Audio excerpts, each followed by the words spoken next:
But Sir Richard was not listening. He unlocked the door and walked straight in. "See? Nothing unusual in here, James," he said. And he opened the window. As he did so, he noticed how tall and dark the ash tree was. Its branches seemed to be trying to reach into the room. But he said nothing. At that moment, a stranger rang the bell at the front door of the hall. The servant brought him up to the bedroom, where Sir Richard was standing, looking around him at the old paintings and old books. "I must apologize for interrupting you, Sir Richard," said the stranger, "but please allow me to introduce myself. My name is William Crome. My grandfather was the vicar here in your grandfather's time. I have some papers to deliver to you." "Delighted to meet you," said Sir Richard. "James, please bring us some wine in the library and then move my clothes and things into this room for me. I will sleep here in future." While he was drinking a glass of wine with William Crome in the library, Sir Richard looked at the papers, many of which belonged to his grandfather. Among them he found the notes made by the old vicar about the day of Sir Matthew's mysterious death. "Well," said Sir Richard, laughing quietly. "How very interesting. It seems that my grandfather's Bible gave a piece of advice on the day he died, and your grandfather thought it could be about that old ash tree outside the bedroom window. Cut it down, the good book told him. Those were the first words your grandfather saw when he opened the Bible on the day of my grandfather's death. Do you still have that old Bible?" asked William Crome.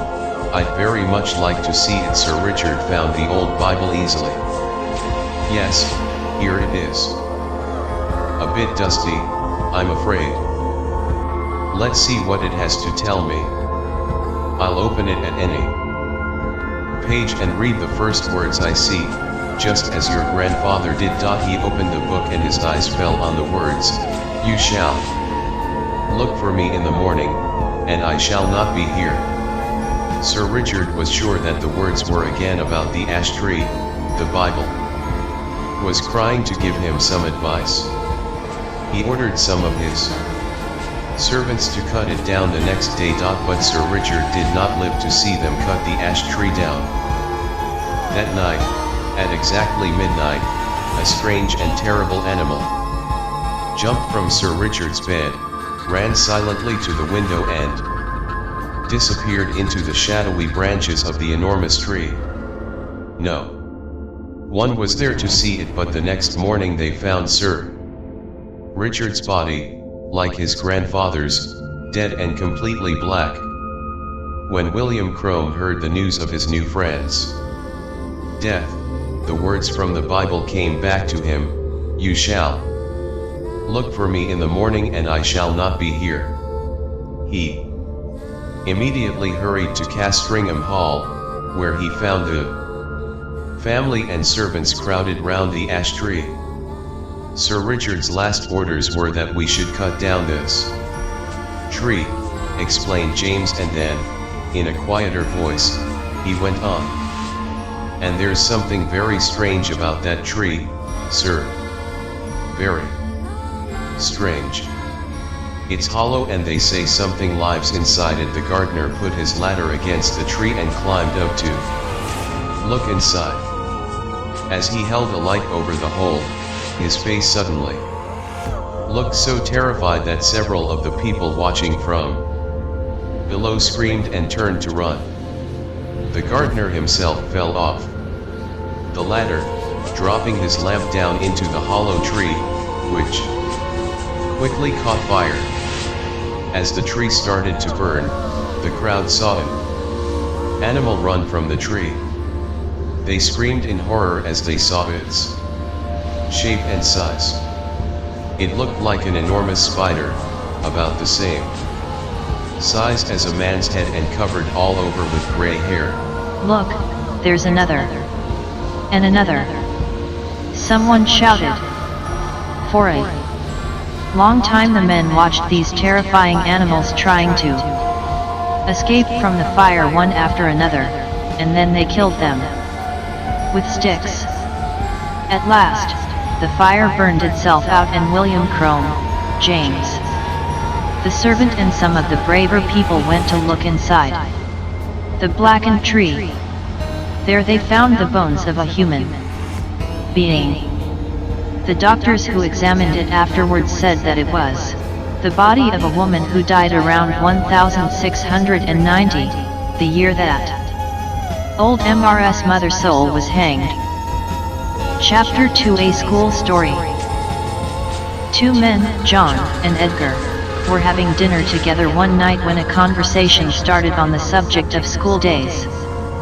One of them, John, told the following strange story. When I went to the school in September of 1870, I immediately became friendly with a Scottish boy called MacLeod. It was a large school and the teachers changed quite often. One term a new teacher named Sampson came to teach at the school. He taught us Latin.